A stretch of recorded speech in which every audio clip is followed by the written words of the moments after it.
Bueno, vamos a ir empezando entonces la actividad de ahora, de las 7. Como decíamos antes, estamos en un conjunto de actividades que estamos haciendo desde el Lab Nuevo León, junto con Digitalis y con Verificado, que tienen que ver con esto de la semana de la alfabetización mediática e informacional, que se está impulsando desde la UNESCO. Y entonces, bueno, pues un poco recogiendo la propuesta que nos hacía Lourdes desde Digitalis de hacer aquí en Lab Nuevo León un conjunto de actividades, pues una de ellas es esta en la que estamos ahora mismo, que va a ser un diálogo sobre inteligencia artificial y creación artística. Ahora ya Lourdes presentará a quienes nos acompañan para la charla. Y simplemente recordarles que el día de mañana vamos a seguir con más actividades, en el mismo marco. Vamos a tener un verificatón que lo va a estar facilitando el grupo de Verificado MX, y vamos a tener también una actividad sobre el Fediverso, que es un conjunto de redes sociales alternativas que se están poniendo ahora muy en boga como una propuesta, una alternativa a las redes sociales tradicionales. Entonces, bueno, sin más, doy la bienvenida a nuestros invitados y Lourdes, te doy la palabra. Gracias.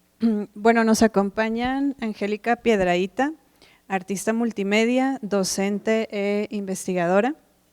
En los últimos años su obra se ha enfocado en explorar la cultura material de las tecnologías bioacústicas en humanos y animales.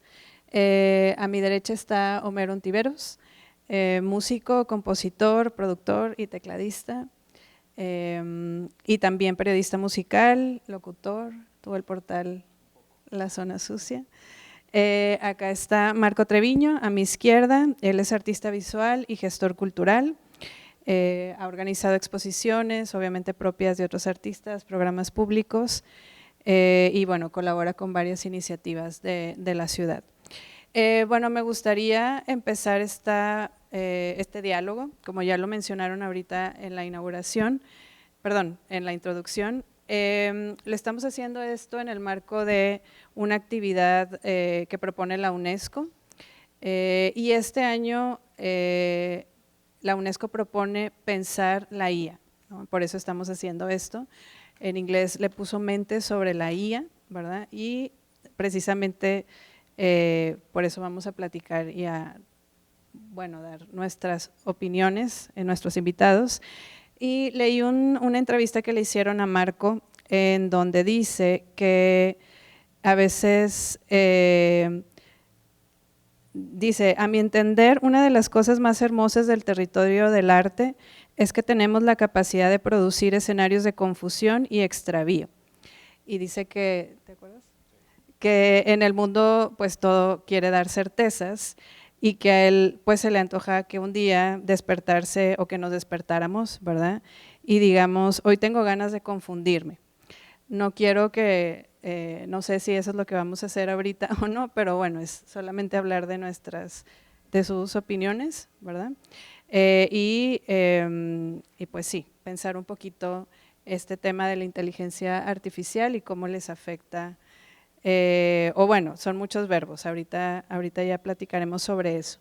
Para arrancar, quisiera preguntarles, quien quiera tomar la palabra primero, ¿cuál herramienta o aplicación de inteligencia artificial te ha hecho entrar en crisis existencial? ¿O no los ha hecho entrar en ninguna crisis existencial? Bueno, por favor.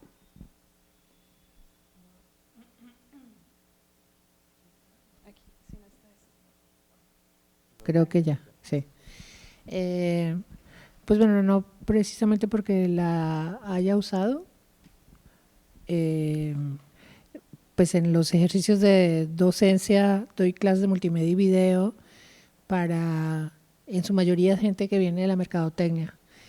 Y hacemos exploraciones, ¿no? Vamos revisando qué hay por ahí, porque también entender un poco estas los LLMs y todos text to image, image to text o text to sound, todos estos modelos, pues se han alimentado otras cosas antes, ¿no? O sea, vienen de otros lugares y en la mercadotecnia han sido pues muy evidente, ¿no? El algoritmo mismo, Netflix, demás.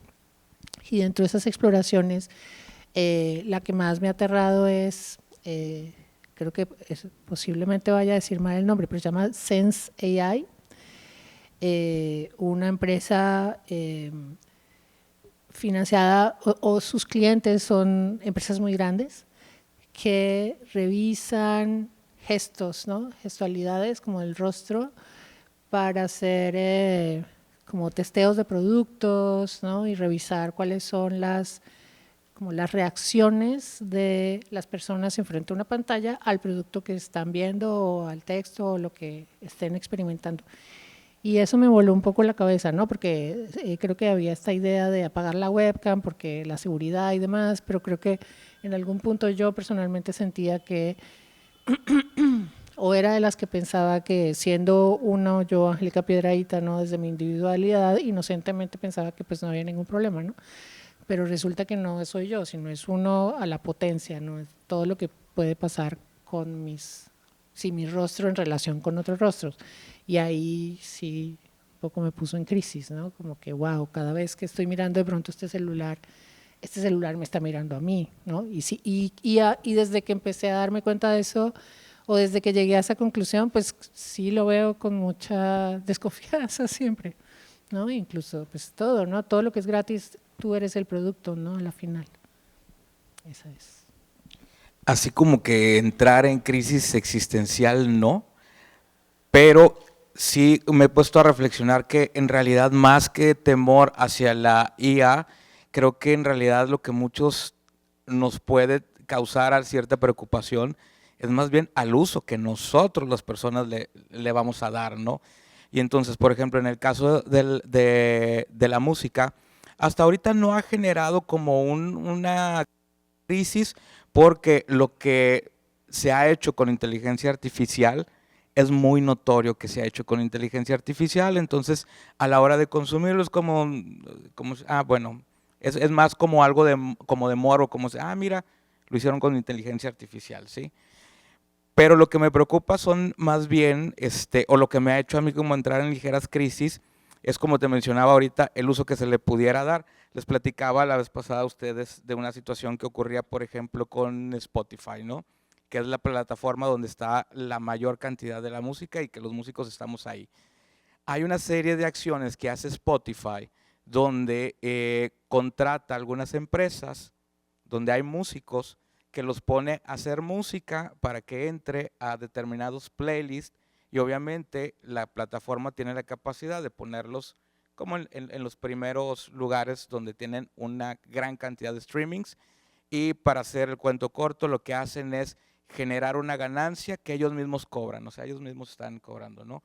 Entonces, si queremos verlo como en el término práctico, es decir, bueno, están contratando a unos músicos para que hagan cierta música. Si ustedes revisan las playlists, por ejemplo, de soft jazz y cositas por el estilo, vean los primeros lugares, qué artistas aparecen y luego vayan a googlearlos y se van a dar cuenta que o no hay información o hay muy poca, ¿no? Son músicos fantasmas, ¿no? Pero con la IA, ¿qué va a pasar? Que ya ni siquiera van a contratar a estos músicos, ¿me entiendes? Entonces se va a generar una dinámica en la cual Spotify, que es de la que se tiene información que hace este tipo de prácticas, empieza a generar música que es la que va a generar las mayores ganancias, que se las va a seguir quedando Spotify, y entonces la repartición al resto de los músicos pues cada vez va a ser como más mínima, ¿no?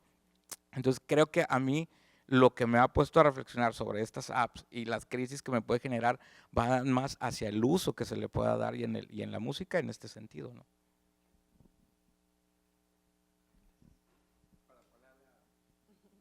Que si te ha generado alguna aplicación de inteligencia artificial, pues alguna crisis en tu práctica o como persona. O sea, me tiene lleno de... ¿Se escucha esto? Sí. Estamos cerquita. Porque esto no se escucha bien, ¿verdad? Bueno, ahí está. Mejor. Sí me tiene lleno de dudas, pero directamente, o sea, me acuerdo un diálogo con una amiga que es investigadora y estábamos rebotando ideas de cómo ella mete información para pulirla o para referenciar y demás. Y me termina platicando que haya encontrado como un territorio de confianza con no sé, por si ChatGPT o estos. Dice, para contarle algunos, no sé, como lugares oscuros de su mente o de su proceso. Dice que no me he atrevido ni siquiera con mi psicólogo como a platicarlos. Entonces dice, me aterra ahorita pensar que se pudiera filtrar mi historial de todo lo que he conversado con esto. Y hay una cosa que me parece muy interesante de eso y a la vez extraña, bastante extraña, ¿no? O sea, como que sí digamos, en el pacto social, en la forma en la que nos encontramos, nos comunicamos y nos vamos conociendo, no deja de haber una suerte de aduanas, de ética, de moral, de políticas. Y parece que acá al no encontrarnos con algo físico, nos podemos permitir ciertas perversiones o ciertos accesos. Y, y esa parte me tiene entre emocionado y aterrado a partes iguales, ¿no? Como revelarnos desde ese lugar. Y lo otro tiene que ver una cosa a mí más de como de escritura. O sea, hoy un poco pensando en la charla que estamos teniendo, estaba teniendo una conversación con ChatGPT por voz. Y le decía, oye, ¿cuál es el límite? O sea, ¿qué tanto te puedo pedir o hasta dónde puede llegar nuestra conversación? Me dice, no, si hay una regulación y hay una serie de grupos que controlan y tal. Y bueno, ¿y quiénes son esos grupos? O sea, ¿quién pone, ¿no? O sea, ¿cómo establecen el de esto que me estás pidiendo, preguntando, ya se salió del juego? Y le digo, bueno, y si me llego a pasar, ¿cómo me penalizas? Me dice, no, hay una serie de protocolos y te avisamos y te dice que por favor, como regreses a ciertos lenguajes. Y le decía, pero tiene que ver con maldiciones o con las tonalidades. Le digo, porque escrito, pues quizá no lo detectas, pero el tono de voz, o sea, sí influye. Entonces, por ahí un poco son las cosas que a mí me tienen como atrapado. O sea, yo soy un artista que escribe mucho, no me considero escritor, pero muchos de mis procesos, digamos, pasan por la escritura y por el texto. Y entonces, estos mecanismos o estas nuevas como tuberías me tienen interesado, cómo está entrando y las 1001 madres que están saliendo del otro lado. También platicábamos el otro día, y ahorita lo mencionó Homero tantito, y justo hace ratito estuvimos en una actividad y les preguntaba que si les interesaba que hubiera un artista, una persona detrás de la canción que están escuchando, ¿no? Y pues no hubo una conclusión unánime, pero fue más que sí, o sea, bueno, sí les interesa quién compone, pero pues no dijeron como si lo hace una máquina, ya no lo quiero escuchar. Y bueno, Homero habló de este tema, ¿no? De si a las personas que están escuchando la música les interesa quién es el artista, ¿no? Entonces no sé si nos quieras mencionar un poquito, bueno, por qué te viene esta pregunta o por qué tienes esta duda, ¿no? Sí, bueno, y con relación al ejercicio que hicieron anterior a esta charla, ¿no? Que yo creo que las formas de consumo, hoy en día es que se viene diciendo que es tan rápido, que es tan volátil, ¿no? Cada vez nos interesa menos saber quién, cómo y por qué, ¿no? Simplemente lo tenemos ahí, es tan rápido que vamos scrolleando y de hecho las plataformas a través de las cuales vamos consumiendo, pues cada vez se van reduciendo también, o sea, incluso ahora para tomar fotografías, para escuchar música, para ver, todo lo hacemos en el teléfono, o sea, cada vez se va reduciendo el aparato, digamos, donde uno pueda estar consumiendo contenidos. Entonces, yo creo que ahorita uno de los grandes problemas es que no hay un interés realmente por saber quién está detrás de, o si lo hay, es a partir de las narrativas, es decir, lo que estamos comprando, lo que estamos consumiendo son narrativas.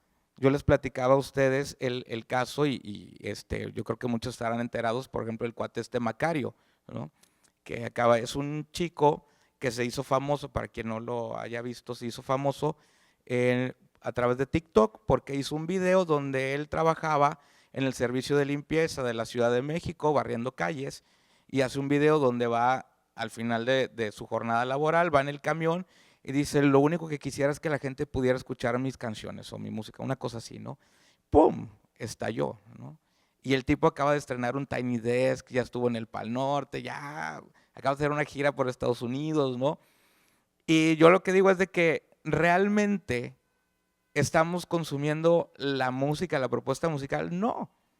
Lo que se está consumiendo y lo que estamos comprando es la historia del chico que trabajaba en los servicios de limpieza de la Ciudad de México y que ahora está en el Tiny Desk. Esa es la historia que realmente compramos y que nos interesa, ¿no? Pues si les preguntas a la gente, a ver, mencióname 3 canciones de Macario, ¿no? El clásico, mencióname 3 canciones, Sueñalito Corazón, ¿no? Y está ahí, ¿no? Entonces, hay una cosa bien interesante en eso de que no nos interesa, o no hay un interés más bien, por saber cuáles son los procesos creativos, por saber cómo se llegó a algo, quién está detrás, cuál es su historial, todo esto, cómo se llegó a formar esa pieza, ¿no? Cosa extraña hoy, digo, porque ya no es tan joven, ¿verdad? Pero escuchaba un podcast sobre la historia de Solo le pido a Dios, de León Gieco, hoy en la mañana, y me resultó bien interesante de que León Gieco pensaba que era una canción que no servía para nada, y Charly García llegó y le dijo, no, es una gran canción, y Charly García lo convenció de que la metieran en un disco, y gracias a eso tenemos una canción que une a toda Latinoamérica, ¿no? De esas cosas raras que nos interesan a algunos. Pero sí creo que estamos mucho en el papel de estar consumiendo narrativas más allá que el producto creativo, por decirlo de alguna forma. Y les mencionaba el ejemplo de Bad Bunny también, del disco que sacó hace poco, el de Debí tomar más fotos, que ¿por qué se hizo tan importante ese disco? ¿Por qué fue que tronó tanto? Mi opinión es que fue por la narrativa que sacó Bad Bunny pro Puerto Rico, pro identidad nacional, rescatemos nuestra cultura, ¿no? Y luego ya, bueno, y musicalmente también trae onda, ¿no? Incluso para muchos de nosotros hasta pasamos la onda de si canta o no canta, ¿no? O sea, lo importante era qué está diciendo ahí, ¿no? Entonces a mí me parece interesante como poner el ojo, hablando como el ejercicio que hicieron de las canciones, de decir, puedo crear una canción, puedo crear un diseño, puedo crear incluso un video, me importa quién esté detrás, importa quién está detrás. Para los románticos como uno, claro que me importa saber quién está detrás, porque yo creo que lo que nosotros terminamos de ver, ya sea desde algo de marketing, publicidad, hasta una obra de arte, música, escultura, lo que sea, es el resultado, es la resolución a un problema. Para mí eso es la resolución a un problema, y lo importante de ese proceso es cómo llegas a esa resolución, ¿no? Que creo que es donde nos estamos perdiendo ahorita con la inteligencia artificial, sin querer sonar el tipo conservador de, no, a mí no me preocupa hasta dónde pueda llegar, pero sí creo más bien en ese uso que se le pueda dar, que cada vez podemos ir perdiendo más de foco qué hay detrás, cuál es la historia detrás, cómo se llegó ahí y todo eso, ¿no? Digo, aprovechando que hay aquí 2 personas que hicieron el ejercicio, no sé si quieran comentar algo de lo que dijimos allá. Yo les preguntaba que si lo que hicieron fue componer, jugar o eran 3 palabras, programar. Y contestaron la mayoría que sintieron que estaban jugando, ¿no? Y luego tuvimos ahí algunos problemas en la cuestión de la composición o de que se imaginaron la melodía de una manera, pero le ponían la instrucción, pero no salió en algunos casos más cercano, en otras no es lo que estaban pensando. Digo, no sé si alguno de los dos quisiera nada más como comentar algo de eso, ¿no? Ahorita dijo Homero que a veces pues los escuchas o la audiencia no pone atención en eso, pero bueno, al menos en ese pequeño grupo, pues siento yo que sí hubo un interés. Bueno, no sé si quisieran contarnos un poquito.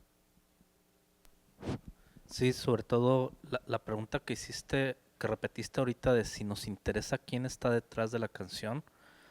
Yo creo que para mí sí es importante quién está detrás de la canción, por lo mismo que te comenté durante la sesión de que algunas canciones de mi playlist han sido reemplazadas por un artista que no conozco y no sé si es una persona real o es una IA.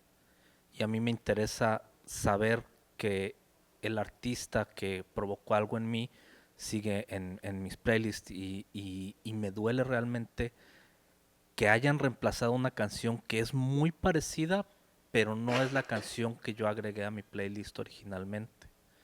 Entonces por ahí es por donde sí, realmente sí me importa la persona que hay detrás de la canción. El autor para mí sigue siendo importante. Para mí tal vez es un poco diferente porque no, o sea, crecí y en mi familia teníamos CDs o había cassettes, pero no son, yo no llegué a esa música porque yo decidí, la fui a comprar a donde sea que se vendían discos. Para mí más común pues es ahora escuchar música a través de plataformas, ¿no? Entonces hay veces que Spotify me da cosas y solo conozco esa, o sea, solo he escuchado esa canción de ese artista o de esa banda, no sé quiénes son, y a veces no me preocupo por picarle al perfil y ver cuáles son sus otras canciones. A veces sí, a veces no. Entonces en ese sentido no comparto tal vez yo tanto, que me dé curiosidad, que me importe si me entero sobre algo del artista, claro, que siempre tenga esa inquietud por saber quién carajo está cantando o quién está tocando. No siempre me pasa así. De tal manera que de pronto imagino que si alguien me pone una canción que tal vez no es un cover o que no reconozco y está hecha con IA, tal vez no me voy a dar cuenta. Y tal vez no me importe, siempre y cuando me haga sentir algo chido, ¿no?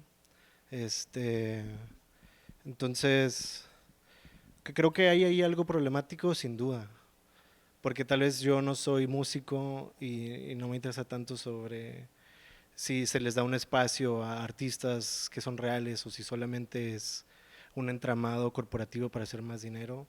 En cuanto a la música tal vez, pero yo que me dedico a hacer fotografías o video, sin duda en ese sentido sí me interesa más, ¿no?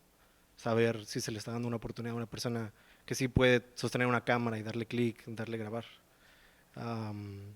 Creo que yo lo vería más como, pues hay niveles, ¿no? O sea, Perdón que te interrumpa, pero por si lo usas para procesos de edición. yo creo que está bien. Lo que yo iba a decir es, lo valoraría distinto. Algo que está hecho con IA y que eso también creo que puede ser desde, la usé para lo más mínimo, hasta la usé para crear la canción completa o el video completo, lo valoro distinto. Algo que es humano 100%, por así decirlo, todos usamos herramientas, supongo que tiene más peso, ¿no? Pero no diría que lo otro tampoco es menos, porque sobre todo tal vez la música tiene que ver con cómo se siente. Y si siento algo padre, aun y cuando se hizo por completamente artificial, no sé si me importaría.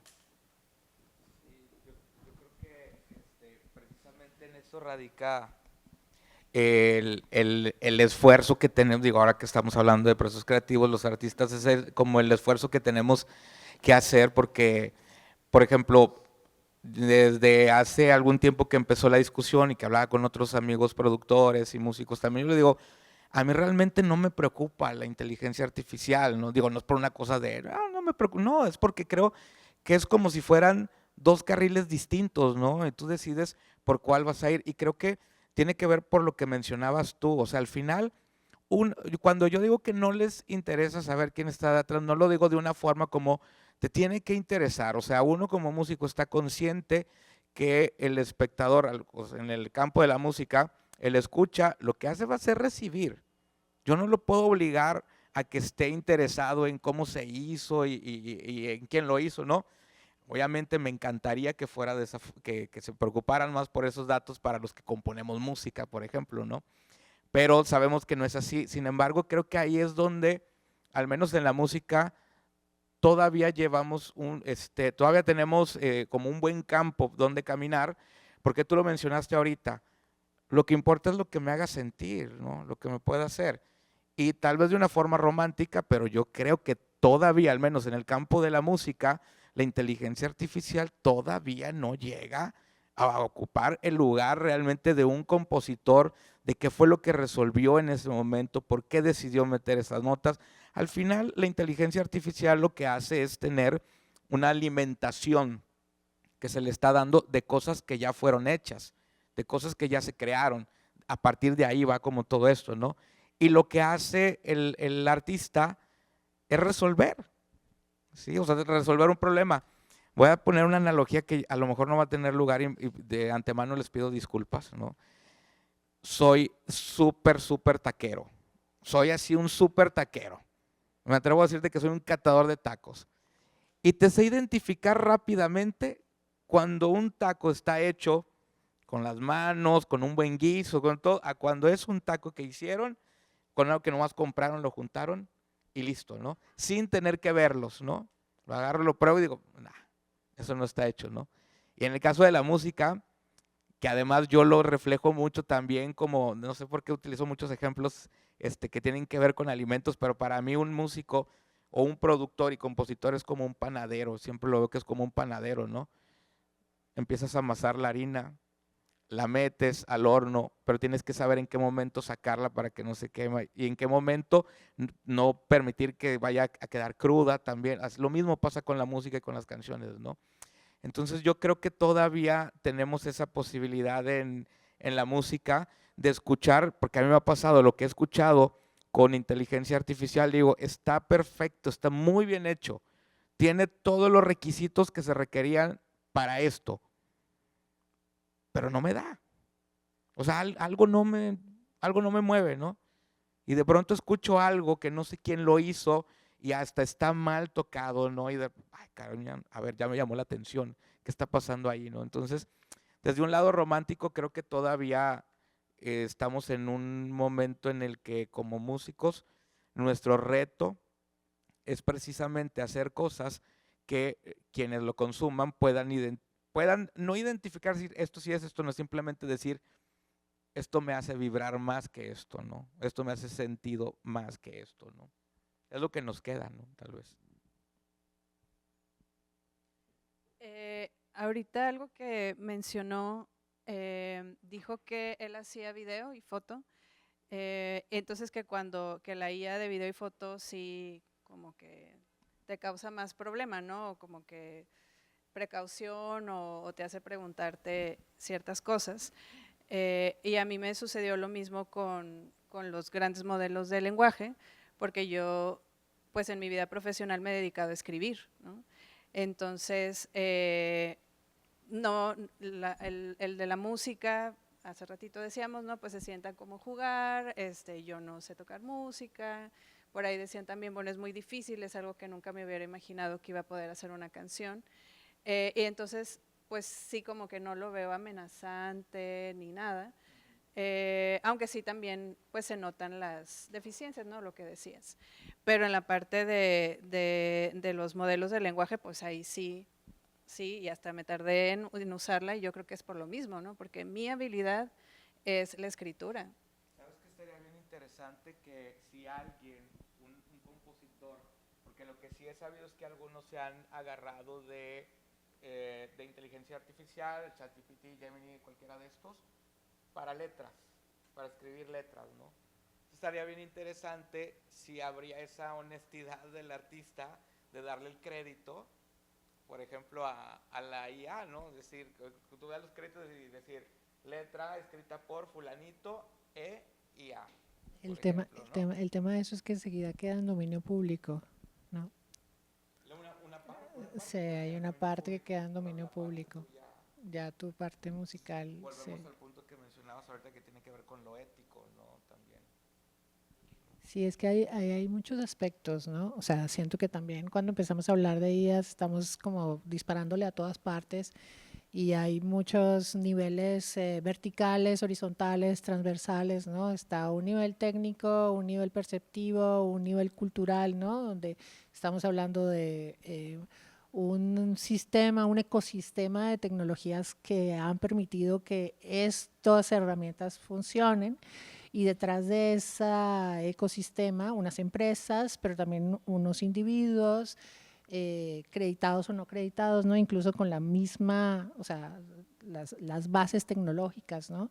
Pero también tenemos todo un aparataje perceptivo que hemos estado alimentando con un montón de información algorítmica, que ya algunos lo tendremos más afinados que otros, pero por el otro lado también tenemos todo un tema cultural, ¿no? O sea, que es como hasta qué punto y cómo las IAs van a afectar, no solamente a nivel de profesiones, sino culturalmente. Culturalmente, qué tanto los latinoamericanos o en Latinoamérica estamos preparados para que pasen ciertas cosas o no, y qué tanto China en particular está preparada para que pasen cosas sí o no, porque las cosas que están pasando allá, la verdad, sí son cosas como del futuro, ¿no? Un poco como, y hay una preparación sobre ello culturalmente, entonces ahí hay cosas que de pronto le estamos pegando a todo. A mí me alucinan muchas cosas, ¿no? Me alucinan muchas cosas a nivel teórico, por ejemplo, en términos de la imagen, y me preguntaba esta mañana si era lo mismo con la música, y es que de alguna manera yo siento, bueno, hay líneas, ¿no?, de esta organización de los sistemas y de la data, porque al final es un promedio, ¿no? Lo que está haciendo la CIA son promedios, promediando. Si estas organizaciones de datos milenarias además, ¿no? Porque si podemos hablar de primeras, o sea, si nos vamos a una arqueología así muy llevada a la locura, de hecho hay un personaje, Matteo Pasquinelli, que revisa como esos temas, y si nos vamos a un lugar como muy lejano, el árbol genealógico podría ser la primera red social, ¿no? Porque de alguna manera el hecho que yo sea González aquí, pues no importa nada, ¿no? Pero que haya sido, no sé, voy a decir Garza porque no se me ocurrió nada más, pero aquí funciona de pronto en España, no sé, ¿sabes?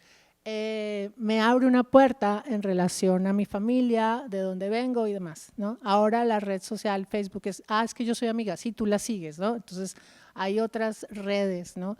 Y ahí pasa con los rituales, pasa con la quiromancia, pasa con la revisión, las cartas de navegación, pasa con muchas cosas, ¿no? Entonces, la data se ha vuelto siempre imagen, siempre hemos analizado, o sea, los datos, nos es, humanamente hablando, nos es más fácil analizarlos desde la imagen. Desde el sonido ha habido un giro acústico últimamente que es bien interesante, pero no sé si el entendimiento es igual, ¿no?, con respecto a la imagen, pero ahora lo que yo siento que también es como un giro cultural de teoría de la imagen, diría yo, es que la imagen está siendo más geometrizada o matematizada, si esa fuera una palabra, que antes, ¿no? Y ahí es donde hay una ruptura tal como la cámara fotográfica, ¿no es cierto? Que igual Gutenberg, la web, la IA, ¿no? Entonces como que son grandes baches y rupturas donde se están reajustando los ecosistemas, y yo siento que ahí se expande mucho la conversación, ¿no? Porque dices, ok, la música siempre ha estado relacionada con la matemática, ¿no? Siempre ha habido una relación con ella, entonces quizá ahí hay unas cosas que habría que analizarlas a ese nivel de detalle, ¿no? Que quizá a nivel perceptivo no tanto, pero a nivel de tecnológico sí bastante, ¿no? Y a nivel cultural también van a haber otras cosas. No sé, creo que cogí y abrí la conversación y la puse en otro lugar, pero creo que como que hay muchos niveles, ¿no?, en dónde preocuparse y qué preocuparse y hasta dónde llevar como lo que empieza a cambiar con nuestra forma de percibir y de percibirnos, ¿no? Las relaciones sociales, incluso con respecto a la IA, qué va a pasar con eso, como a muchos niveles. Creo que a nivel creativo, pues no me preocupa porque siento que los problemas que estamos viendo en este momento ya los estamos viendo mucho, me preocupan más los que vienen por los lados. Sí, que no los estamos viendo, ¿no? Lo que pasa con el celular, creo que el celular nadie lo veía venir, ¿no? O sea, creo que la gente 007 que hablaba por su zapato, a de pronto cosas de videoconferencias que sí las veíamos venir, pero que todos tuvieran el zapato, era una cosa, o sea, es algo que de pronto nos sorprende, o por lo menos me sorprendió a mí, y que toda, por lo menos el diseño web, por ejemplo, terminara llevándose directamente a un dispositivo y también diseñándose desde ese dispositivo, ¿no? El scroll, como que diferentes elementos perceptivos que nos van cambiando la manera, ¿no? El hecho de que el video también ahora, mucha gente que hace video vertical y ya, ¿sabes? Como que, y en clase me dicen, Miss, ¿lo podemos hacer vertical? Y yo, sí, o sea, y cuando empezó el video vertical, pues la gente era como, no, la verticalidad, terrible, y ahora,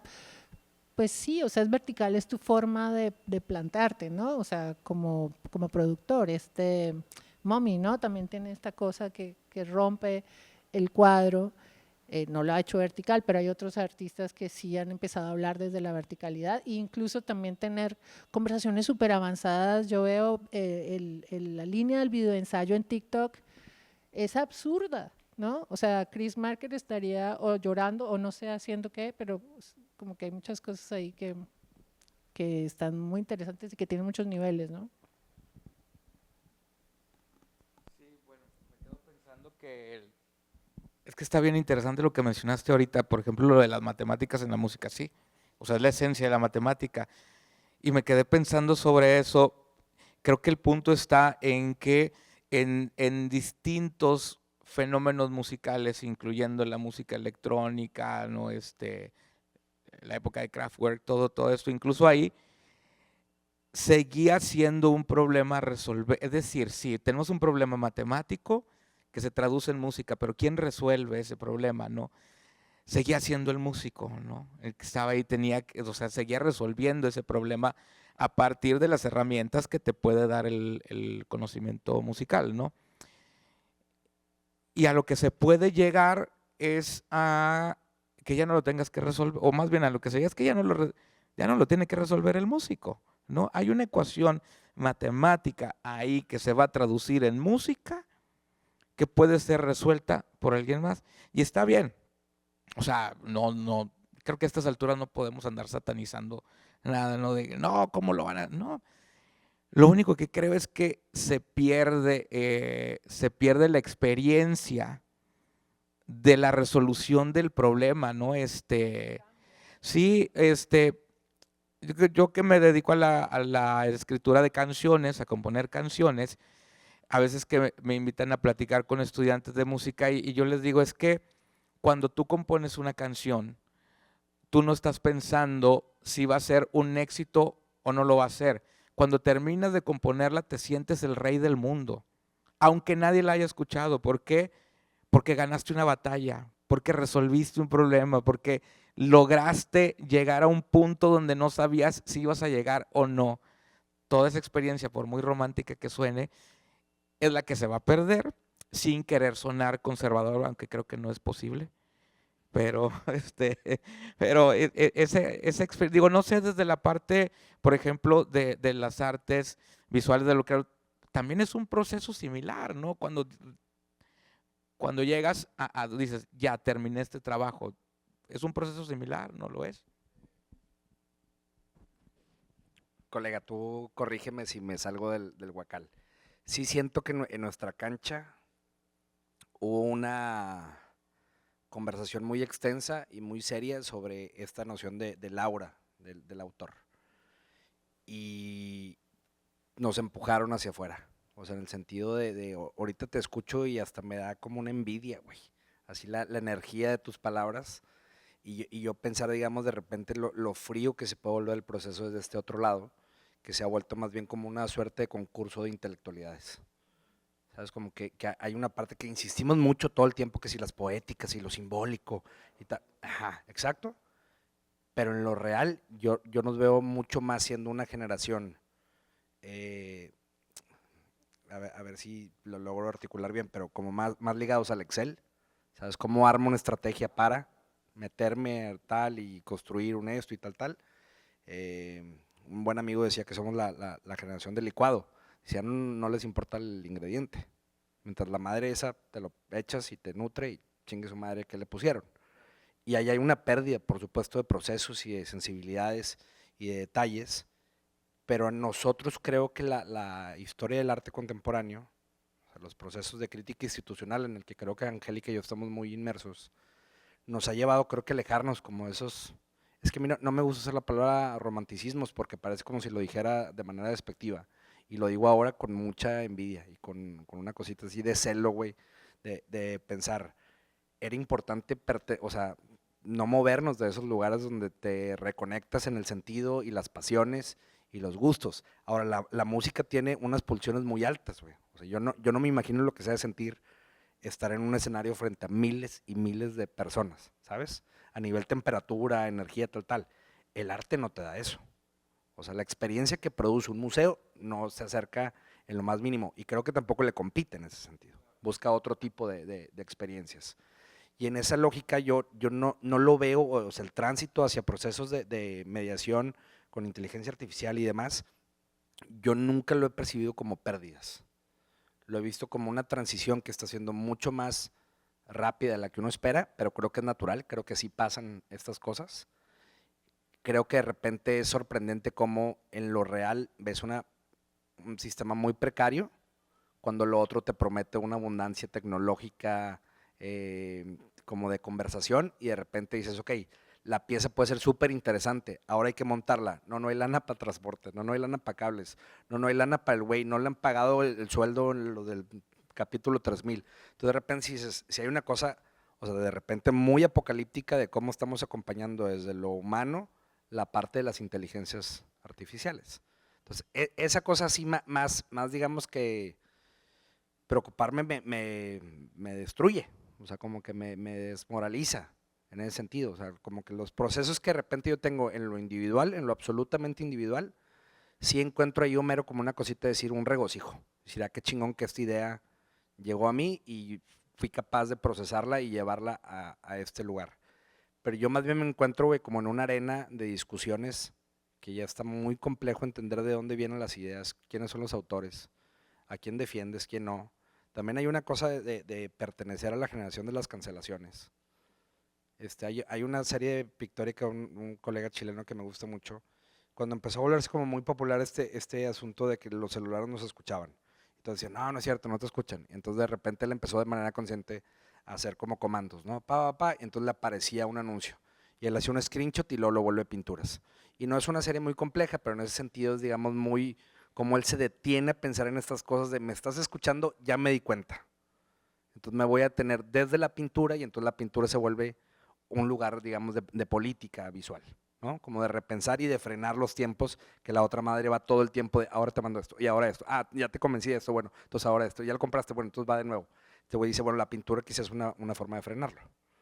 Entonces digo, la pintura que nuestra cancha sigue siendo como la gran orquesta y que no termina esa conversación, sí ha sido interesante ver cómo colegas han empleado la inteligencia para traerlo al campo pictórico. Y no sé si me fui, no, ya no sé dónde estoy.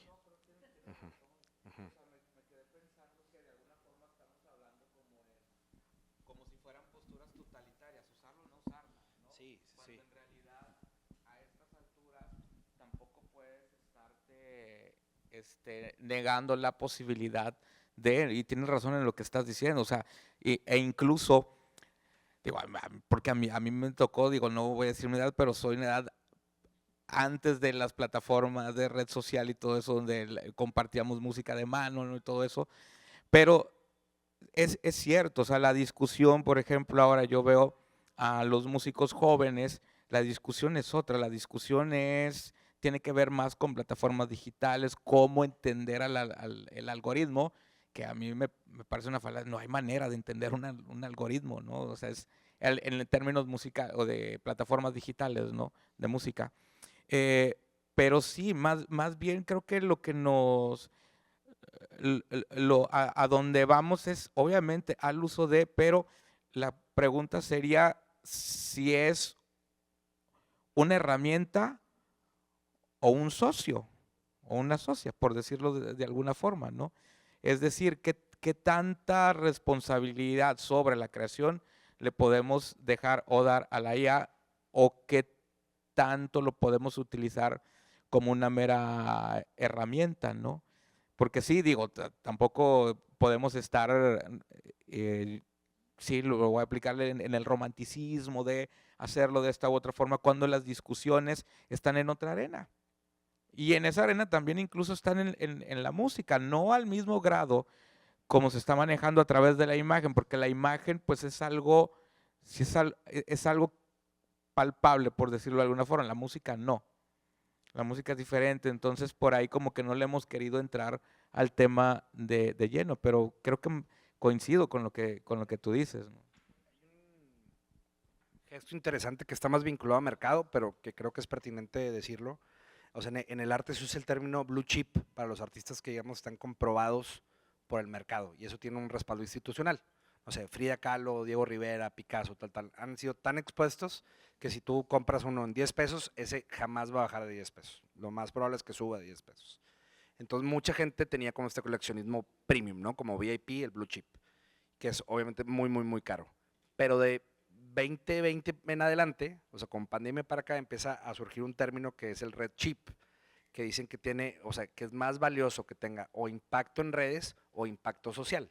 Porque también las artes venimos, digamos, de una especie de moda, de una tendencia como de lo ultracomunitario, que también se pervierte en algún sentido o se distorsiona, pero entonces era una cosa como de, bueno, si nos estamos acercando tanto a las redes, entonces yo lo que voy a hacer es correr a mi pueblo a ayudarlos. Entonces mi escultura ya no importa como en términos estéticos, va a ser un banquito para que se siente mi vecina. Entonces empezó toda una tendencia estética que deriva en eso, ¿no? Otro tipo de preocupaciones, otro tipo de sensibilidades. Pero también gente que entendió, que dijo, no solo se trata del brinquito fácil que fue del portafolio al Instagram, en el que caímos todos, sino de pensar que esa es ahora tu nueva cancha de acción.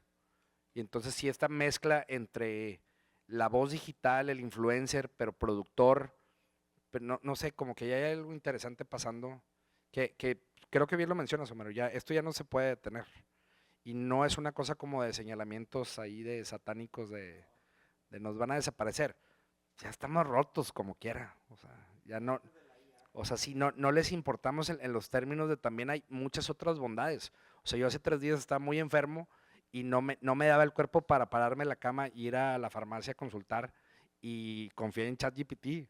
¿Qué hago? A ver, esto, no es cierto, güey, me siento todo peor de lo que dices, tal. Y luego por rápido lo pedí, llegó, me empastillé, me dormí, no me curé, o sea. Entonces digo, hay una cosa médica súper fuerte, ¿sabes? Porque, digamos, en gustos estéticos o creativos, lo entiendo. ¿Sabes? Como que hay una cosa de variaciones que puede ir y venir y creo que medio no pasa nada. Sí impacta. Yo soy de los que cree que se impacta políticamente y en las sensibilidades, que para mí las sensibilidades es la forma en la que afrontamos el mundo.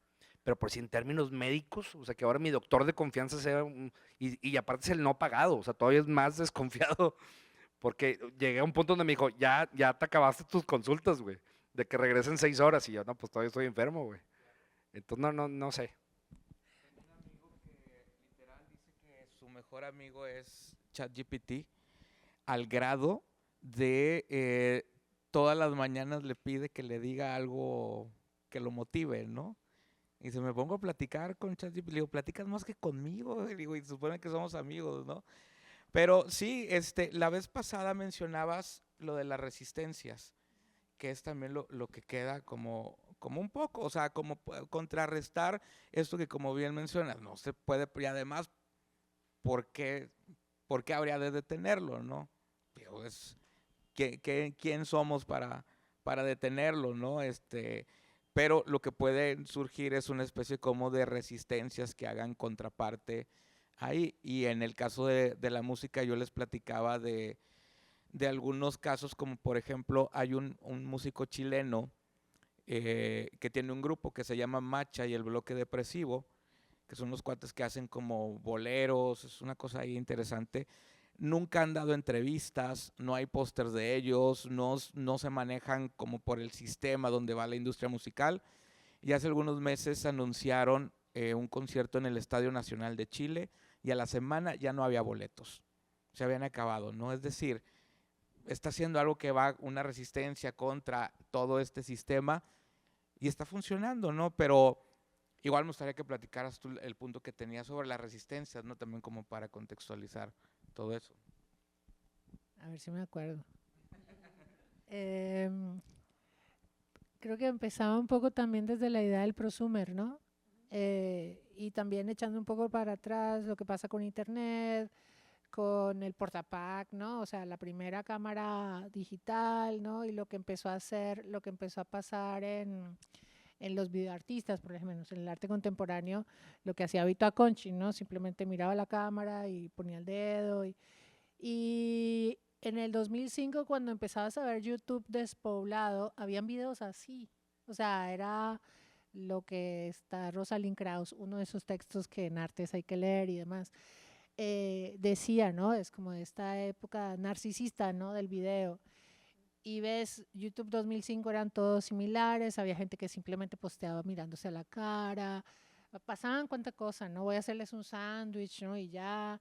Y esto poco a poco se fue el prosumer, el youtuber, el influencer, ¿no? Que empezaron desde el lugar del desconocimiento y simplemente explorando desde una pasión creativa que no es profesionalizada, ¿no? Pero que poco a poco se fue profesionalizando, llegó a unos lugares que en este momento son muy avanzados, ¿no? Y creo que entonces está ahí un poco esta idea del apocalíptico y el integrado, ¿no? O sea, cómo nos vamos integrando, las mismas tecnologías te van como generando unos formatos y unas formas de hacer, pero también están los otros que les valió madre, ¿no? Y dijo, que era un poco, hablábamos de ChatGPT y de cómo a mí me funciona un montón, porque como creo que de pronto se están dando cuenta, mi cabeza va y lleva esto y lo otro, y entonces yo quiero decir todo al mismo tiempo, y de pronto en un mail pues no me va a funcionar, o sea, yo no voy a poder tener una conversación y el mail de no sé cuánto tiempo, ¿no? Entonces simplemente ChatGPT, ayúdame, esto, claro, se envió, ¿no? Y tener como estas rarezas, ¿no? Como qué pasa cuando yo simplemente decido no poner punto y coma, ¿no? O sea, como que empezar un poco a resistir también esos formatos que ya se me han dado por la tecnología o de antaño, ¿no? O sea, o formas incluso de pensamiento de antaño. Me parece que GPT, Chat, nuestro amigo Chat, tiene un formato muy norteamericano, ¿no? De estructurar las ideas. Y yo estudié mi maestría en Estados Unidos, entonces como que a mí me parecía, o sea, yo decía, ay sí, qué chévere, porque ellos son expertos en dar instrucciones y las cosas son clarititas. Ahora me aburre un montón ver a mis estudiantes todos respondiéndome igual, así como súper claros, ¿no? Creo que añoro más el desmadre de que dijo esto y después volvió al otro y después llegó a lo mismo y como dije y puso un moño y cree que enrolló todo, pero era mucho más bonito, ¿no?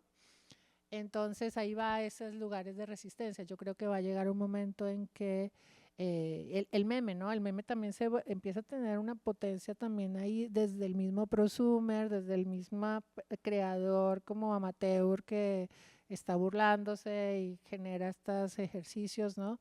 De viralidad.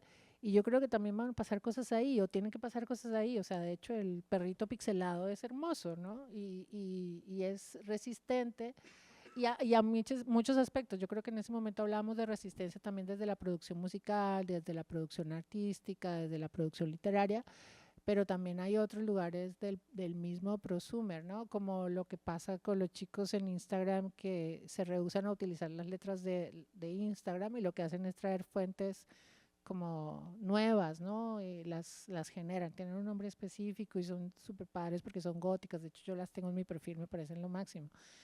Entonces, ¿qué pasa? ¿Qué se quedan las grietas? Creo que es bien interesante también y qué pasa cuando ya esto deja de ser un boom, ¿no? Y como que empiezan a estabilizarse las tecnologías y a verse en las cosas raritas e interesantes de esas tecnologías. Yo estoy esperando un poco eso también, ¿no? Muy bien, pues muchas gracias. Ya se nos terminó el tiempo. Nada más para como recordar, bueno, retomar esta idea del prosumer, es el producer consumer, ¿no? Que nos volvemos productor y consumidor al mismo tiempo. Y yo les comentaba que en videojuegos, pues bueno, en otras áreas también, pero ahí lo explotaron y lo siguen explotando muchísimo. Y pues los usuarios, hay niños, ¿no? Que juegan Roblox y pues para ellos es un juego estar creando un videojuego nuevo o programando o creando un escenario nuevo. Y y a la empresa le conviene, ¿verdad? Porque ya no le paga a nadie y entonces ahí volvemos como a estas lógicas del mercado, ¿no? Y bueno, también en lo audiovisual, lo que decías ahorita de YouTube, ¿no? Al principio pues era uno que otro se metía y ahorita bueno ya todo el mundo es productor audiovisual o escritor o periodista. Pues sí. Muy bien, pues muchas gracias, gracias a los que vinieron, gracias Angélica, gracias Homero, gracias Marco. Y los esperamos mañana. Si quieren venir a las actividades, hay otra a las 5, que es sobre verificación de información, es un rally, como un maratón. Y después de eso hay una comunidad, se llama Fediverso, y es una comunidad que está aquí en el Lab Nuevo León y van a presentar una red social alternativa, porque bueno, pues existen redes sociales alternativas que no recopilan datos, que no están como metidas en esta lógica del mercado y más como en la